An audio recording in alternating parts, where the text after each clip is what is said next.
In 1962, a complicated family moved in from Mexico to live on a ranch in Tulare County near Early-Mart. They had a son named Jose. He was loving, playful, but a little bit odd. He was the type of kid who could never fit in with others. Nobody knows why.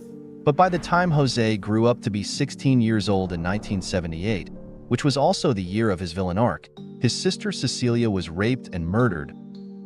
But when he went to the sheriff department to make a witness statement, he had found out who his sister's killers were, and he took it upon himself to seek revenge, and in direct quote from him, "That was the first 3 motherfuckers I killed." Jose would then go to kill more than 30 people scattered across the US, and of course in his home county Tulare. And I quote again, "I was a nice man until they killed my sister, and then I said fuck the rapers and child molesters." What began as a cheerful kid grew up to become a man who would only love 3 things in life: murdering people, taking care of his family, and then murdering some more people. The point is, he just really loved to murder people, and that it would take over 30 years for the police of 3 different states to bring him down. This is the story of Jose Manuel Martinez, El Mano Negra, the Black Hand, one of America's most dangerous hitmen.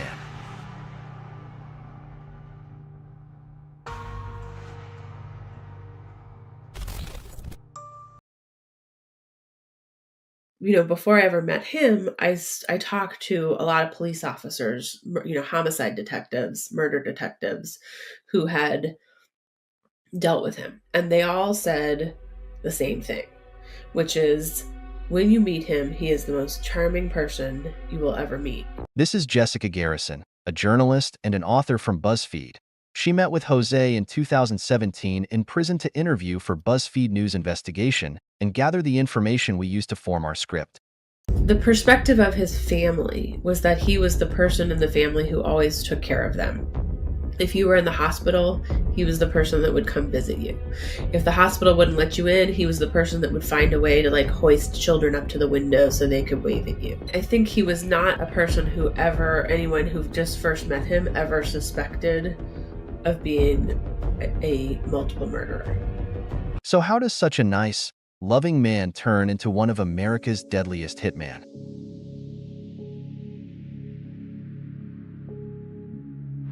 Martinez was born in 1962 in Fresno, California. Although his parents are Mexican, but he is a U.S. citizen by birth, which makes him bilingual. He grew up in Mexico near a small town called Casala till the age of 11, but later on his family moved to the States to settle on a ranch between Delano and Early-Mart.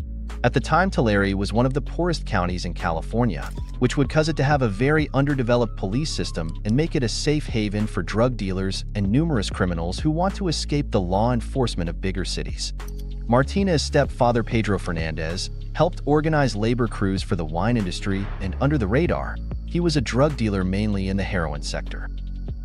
Before Martinez was even out of middle school, his stepfather got him into the drug business, and ASAP, he got his first job to pick up a package in Indio. And I quote, "When I picked the package, I told the guy what was in it. He told me it was heroin. I was a kid. I didn't know much about it." And since he was a bilingual US-born teenager, it was relatively easy for him to stay under the radar of authorities. In February 1977, he got a car which allowed him to move heroin more and also pick up girls. "That was the year I stole my first wife. I say stole because she got in my car and I took up with her." He added, "I think she liked it, because we lived together for almost 10 years or more." Later on in September that same year, his family's ranch got raided by the DEA, and they confiscated $2.5 million worth of drugs and various firearms, which got his stepfather sent to Lompoc Federal Prison.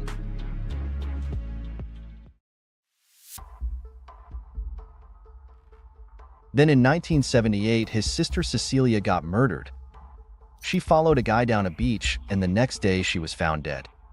Martinez went with his mother to the county sheriff to make a statement, but at the time he had found out who her boyfriend and associates were, and I quote, "That was the first 3 motherfuckers I killed." In October 19th, 1979, Martinez was having a quiet dinner with a friend, but suddenly the conversation took a serious turn and his friend mentioned that his sister got raped. 3 days later, October 21st, they were getting ready to slide on the soon-to-be dead man David Bedolla. Martinez agreed to do the job for $500, claiming it was easy money, just point and shoot, making it his first paid hit. On October 1st, 1982, Martinez and 3 other men drove from Kern County to Santa Ynez for a private meeting. One of the men, whom he referred to as Mr. X, soon became an important figure in Martinez's life. Mr. X was involved in the movement of narcotic drugs from Mexico through California and beyond. In other words, he was a drug dealer.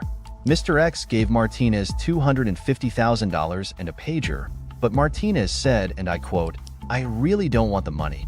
I wanted to be on the same level he was. I wanted to show him what I'm capable of doing." 2 weeks later, the beeper went off. It was Mr. X, and he was having trouble with a client who owed him $95,000. By midnight, Martinez was in his car, speeding on his way to give the debtor a visit, but it was a long trip, so it took him until morning to arrive at his destination. Martinez walked around for about 5 minutes until he finally found his target. He lured him into an empty garage and said, "For me, you're worth the same dead or alive because I'm still getting paid. You have 2 hours to come up with the money." Martinez drove the cash straight to Mr. X, who then gave him $30,000 for his troubles. A lot of the jobs from Mr. X are mainly associated with debt collection, but if the debtor doesn't want to pay up, it turns into a murder mission.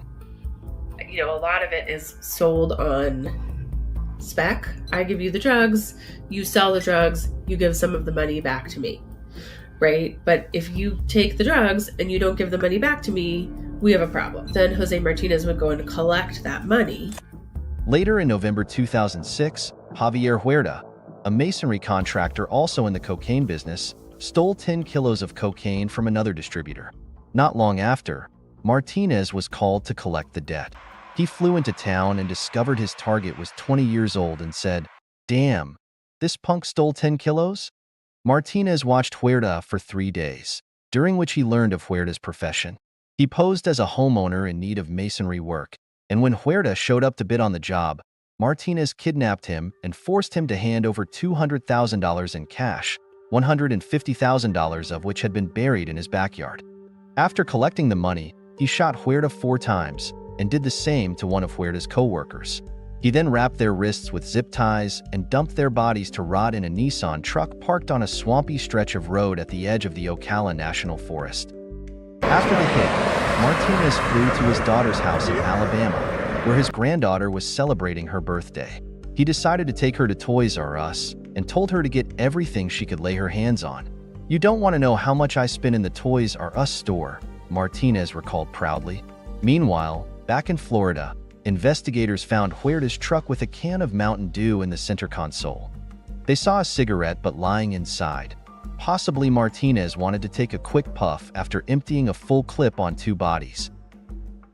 They bagged and tagged the cigarette but as evidence and sent it to the crime lab to check for DNA traces, but the test has not been conducted yet. The test probably wasn't a big deal since Huerta had many co-workers in the car with him, so they just assumed it could belong to anyone. Martinez escaped conviction for the time being.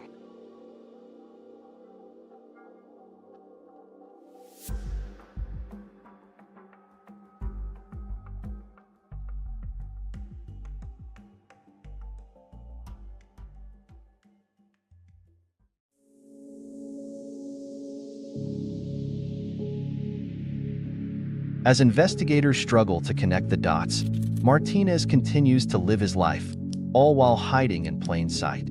But with the bodies piling up and the cigarette but still sitting in the crime lab, will the police finally make a break in the case? Or will the Black Hand remain free to strike again? Find out in Part 2 coming soon.